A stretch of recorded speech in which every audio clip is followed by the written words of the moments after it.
Today, we will be discussing and assessing America at its current state. Uh, we just experienced All-Star Weekend.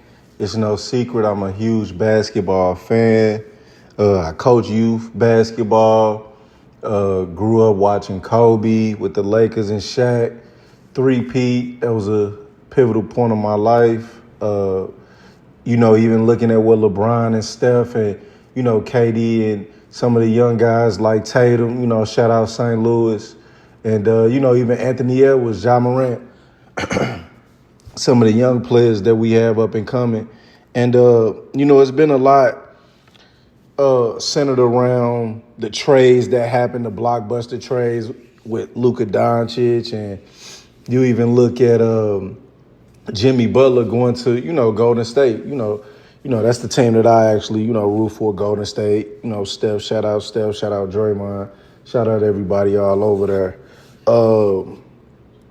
The state of America has a lot to do with things such as huge blockbuster trades, such as the ones that I just discussed. We have to pay attention to the landscape of America. And the landscape, to me, is shouting that ownership wants to take over and reclaim what they set out to have ownership of anyway. And that's their organizations, their companies, their teams. And that could be a good thing and that could be a bad thing based off how the partners and the employees of these companies wish to display their discomfort to these certain situations and how they actually want to move forward with being a part of these companies and organizations and entities. Like I said, the owners of sport teams, they own other companies. They're in other ventures. They just don't only, own a basketball team or own a football team or own a soccer team. They have many other ventures. So some of those owners treat these teams as just like a business deal. They don't prioritize winning and a lot of other things. They don't prioritize the brand. They don't prioritize taking care of their players. We know that exists in $1 million, $1 billion corporations and organizations, and we know that also may exist in your local pub or your mom and pop facility, your Walmarts, whatever the case may be. Everyone will feel that they're being underpaid to a certain extent based off what they're expected to do.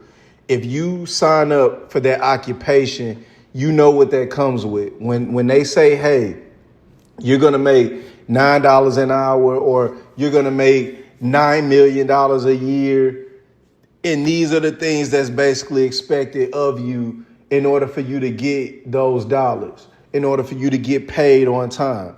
And you can't disagree with that.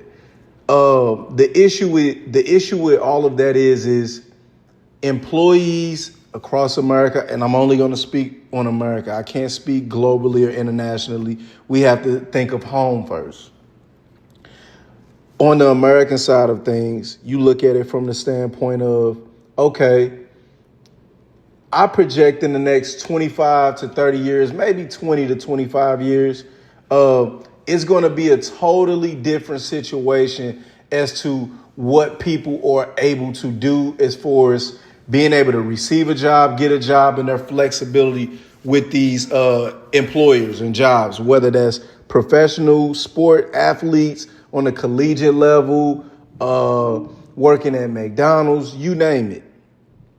Everyone is going to be held accountable to a certain standard because owners, billionaires, people that's in position of power, they don't believe that they have to answer to anyone. And why would they feel that they need to answer to anyone if they're basically the ones cutting the checks? And you're the one that's actually coming in each day to work and do what you need to do to receive your check. They're going to look at it as if, oh, I thought everything was good. I thought we were taking care of you. I thought we were on the up and up. And you may say, well, that's not it. Okay, so there needs to be some type of collective bargaining agreement to be put in place, which a lot of organizations and entities have collective bargaining agreements and have unions and things of that sort to kind of iron out many wrinkles. We look at the NBA for All-Star Weekend. I believe it really more so comes down to, of course, making a point. You look at even, LeBron James, it's no secret that I have, on my Mount Rushmore, I have who I have. And, you never can deny someone's greatness. LeBron James, if you try to deny his greatness, you're going to make yourself sound ridiculous. You're going to make yourself sound ridiculous. Period, point blank. You can't do it. It's impossible to do it. Nevertheless, the statement that he made on the outside looking in, granted, I don't have inside league sources. I don't have people in my ear telling me this and that. I don't have that.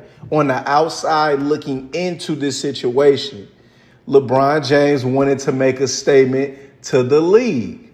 That statement, I feel, was either pay us more to actually participate in this, pay us more, incentivize us more, because guess what? I'm LeBron James. I make this product that I'm a part of, I make this product so much money that it's going to basically feed me, my kids, my kids, kids, my kids, kids, kids, kids, kids. If everyone does what they're supposed to do and manages everything correctly, everyone is going to be taken care of for the foreseeable. For the foreseeable. Someone like that is going to want more. And why wouldn't he? I don't only just want to basically receive one check out of 52 weeks if I'm working at a warehouse facility. I want to receive a check either 26 weeks out of the year if I'm bi-weekly or semi-monthly, or I want to receive a check every week for 52 weeks if it's every week. So all he's saying is he understands his value. He understands his worth. He understands his impact on the game and on society. So the statement, and KP, Kendrick Perkins, brought this up, it's not always about what you do, it's how you do it. Sometimes you have to make bold statements in order to move the needle. I would even bring up, I saw it earlier, what the big O, Mr. Oscar Robertson has said, on Draymond. The things that he did back in his time to move the needle was powerful. The things that Draymond even say and do today is still powerful. We can't take what someone does and try to diminish it, because guess what? Everyone at some point in time received blowback from a powerful statement or a powerful move. I believe that LeBron wanted to send a message to say, hey, we're still the top dogs.